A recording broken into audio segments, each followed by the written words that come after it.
जैसा कि मैं बोलता रहता हूँ कि हमेशा हमारा थॉटफुल रीज़न होना चाहिए। कुछ भी अगर हम शॉट डिज़ाइन कर रहे हैं, कुछ भी अगर एलिमेंट हम फ़िल्म में रख रहे हैं, कुछ भी अगर मोमेंट हो रहा है कहानी में या फ़िल्म में, उसका कुछ ना कुछ थॉटफुल रीज़न होता है। तो रेड वो में भी हमने वही किया।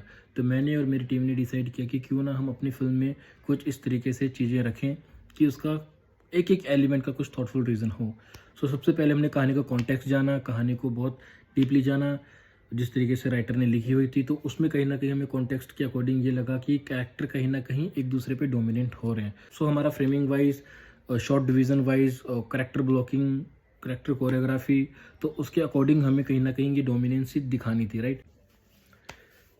डिकोड करने से पहले मैं ये कहूँगा कि हम हर जगह बहुत ज़्यादा सिंबॉलिक नहीं हो सकते। अगर हम कॉमन ऑडियंस के लिए फ़िल्म बना रहे हैं या फिर बहुत ही लोकल ऑडियंस के लिए फ़िल्म बना रहे हैं जो कि फ़िल्म लवर नहीं है, लेकिन अपनी बात कहना चाह रहे हैं फ़िल्म के थ्रू, तो उनके लिए हमें कुछ ना कुछ चीज़ें ईज़ी रखनी पड़ेंगी। लेकिन ऐसा भी नहीं है कि हम बहुत ही ज़्यादा लिटरल वे में चीज़ें दिखा दें या फिर बहुत ज़्यादा अ, वर्बोज़ में दिखा दें या फिर बहुत ही ज़्यादा डायलॉग के थ्रू हम चीज़ें कन्वे कर दें। एज़ ए फ़िल्म मेकर हमारा भी ये रहता है कि एटलीस्ट उनके लिए हम ऐसा करें कि उनके लिए भी विज़ुअली इम्पैक्टफुल रहे। भले ही उनको कॉन्शियसली ये चीज़ फ़ील ना हो, लेकिन समहाउ उनके दिमाग में ये रहे कि जो भी इम्पैक्टफुल उनको लग रहा है वो character wise, performance wise, dialogue wise तो लग ही रहा है, वो विज़ुअली भी इम्पैक्टफुल लग रहा है। क्लियरली अगर इसमें आप देखेंगे, जो ये रामफल का बेटा है, बहुत ही मतलब शराबी कैरेक्टर है।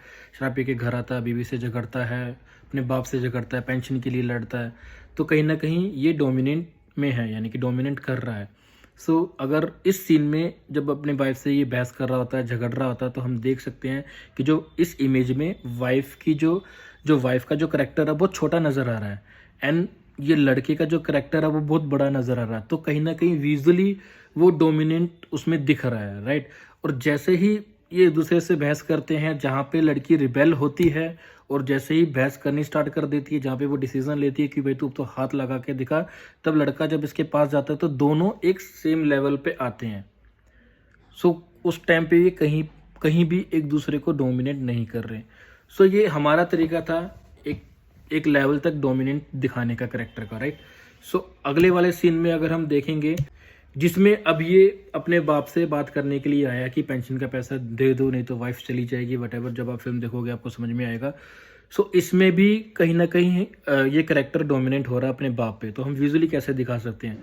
तो अगेन की फोरग्राउंडिंग में इसके फादर बैठे हुए हैं, वो पीछे खड़ा, हमने लोअर एंगल लगा दिया तो इमेज बड़ी दिखाई दे रही है। तो कहीं ना कहीं ये हो रहा है कि बेटा बाप पे हावी हो रहा है, तो कहीं ना कहीं वहाँ पे भी उसका डोमिनेंट नेचर दिख रहा है। इस मोमेंट पे ऐसा होकर जब ऐसा होता है कि बाप अपने बेटे को इग्नोर करता है और रेडियो का वॉल्यूम बढ़ा देता है, तो दैट मीन्स वो उसको इग्नोर कर रहा है। एंड कहीं ना कहीं अब ये आ गया कि अब बाप अगर उसको इग्नोर कर रहा है, उसकी बात से उसको फर्क नहीं पड़ रहा, तो कहीं ना कहीं हमें फिर रियलाइज होता है कि अब बाप बेटे पे डोमिनेट हो रहा है। तो अब उस शॉट पे अगर हम देखेंगे तो धीरे धीरे बाप की इमेज बड़ी होती जा रही है और बेटे की छोटी होती जा रही है। तो ये एक तरीका था हमारा इसमें डोमिनेंट दिखाने का। और इसके अलावा सिर्फ शॉट डिज़ाइनिंग का ही हम नहीं कह सकते, इसमें और भी ज़्यादा चीज़ें, इसमें और भी ज़्यादा हमारे थॉटफुल रीज़न रहे हैं। या फिर वो चॉइस ऑफ लोकेशंस हो गया, या फिर जैसे हम इंटीरियर भी देखेंगे, एक्सटीरियर में देखेंगे, एक चीज़ कॉमन मिलेगी कि बहुत सारे घर आसपास के खस्ता हालत में हैं, बहुत पुराने घर हैं, बहुत एजिंग घर है, जो कहीं ना कहीं हमें दिखा रहे हैं रामफल का जो मेन कैरेक्टर है उसका कहीं ना कहीं कैरेक्टर के साथ वो रेविलेंट हो रहे हैं। क्योंकि कैरेक्टर भी ऐसा ही है कि वो अपनी वाइफ को मिस कर रहा है, वाइफ की एक ही निशानी है, उसके पास रेडियो है, बेटा उसकी इज्जत नहीं करता, बूढ़ा हो रहा है। तो कहीं ना कहीं उसके कैरेक्टर के साथ वो मैच हो रहे हैं। और इसके अलावा अगर हम एक शॉट देखेंगे जहाँ पे ये रेडवा, रामफल और एक घर की खस्ता हालत देख रहे हैं, मतलब रेडवा भी टूटा फूटा हुआ, पट्टियाँ लगी हुई है। रामफल हम ऑलरेडी उसकी कहानी में गो थ्रू कर चुके हैं कि मतलब बहुत ज़्यादा बूढ़ा है, बेटा इज्जत नहीं कर रहा है, और एक घर है जो कि आधा कंस्ट्रक्ट हुआ हुआ या फिर बहुत पुराना घर है। तो कहीं ना कहीं वो जस्टा पोजीशन में एक कहीं ना कहीं कुछ ना कुछ इम्पैक्टफुल हमें दे रहा है, राइट? कहीं ना कहीं हमें एक स्ट्रॉन्ग मैसेज कहीं ना कहीं हमें दे रहा है। वो नॉर्मल ऑडियंस के लिए बहुत कॉमन है, और ऐसा नहीं है कि ये बहुत सिम्बॉलिक है, बहुत ईजी है इसको एनालाइज करना।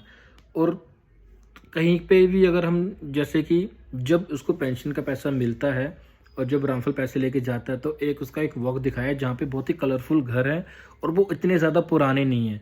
तो दैट मीन्स वो कहीं ना कहीं एक हमारे लिए ये था कि कहीं न कहीं हम वो उस वे में एक हैप्पीनेस दिखाना चाह रहे हैं। कहीं न कहीं ये दिखाना चाह रहे हैं कि उस टाइम पे रामफल उतनी बुरी हालत में नहीं है, या फिर अब वो दिल से बहुत ज़्यादा खुश है, तो वो हमें फ्रेम में भी कहीं न कहीं किसी भी वे में वो दिखाना था।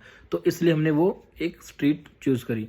एक हमने रामफल का एक एक लोनलीनेस सीन दिखाया जहाँ पे वो अपनी वाइफ़ को मिस कर रहा है, या फिर ये भी हो सकता है कि वो जो बीवी, बच्चे, पेंशन इन सब से दूर कहीं पे हैं। बहुत ही, अगर हम वो लोकेशन देखेंगे तो बहुत ही वो हरियाली हरियाली है उसमें, बहुत ही कलर्स हैं, बहुत ज़्यादा रेज़ आ रही है, सन रेज़ आ रही हैं, बहुत ज़्यादा रोमांटिक, एक तरीके का रोमांटिक सॉन्ग चल रहा है जो उसको नॉस्टैल्जिया में लेके जा रहा है कि मे बी वो अपनी वाइफ़ के लिए गाता हो या सुनता हो। सो गाइज़, ये मेरा बहुत ही शॉर्ट में अपनी फ़िल्म का डिकोडिंग था। तो लेट्स सी, अगर जब फ़िल्म देखोगे, अगर देखी हुई है तो अब दोबारा देखना है, फिर आपको एनालाइज़ करना है कि जो मैं बोल रहा हूँ वो कितना आपको कन्वे हो रहा है। अगर नहीं देखी है तो प्लीज़ आप जाके यूट्यूब चैनल पे देख सकते हैं। मैंने लिंक डिस्क्रिप्शन में डाल दिया है। Thank you.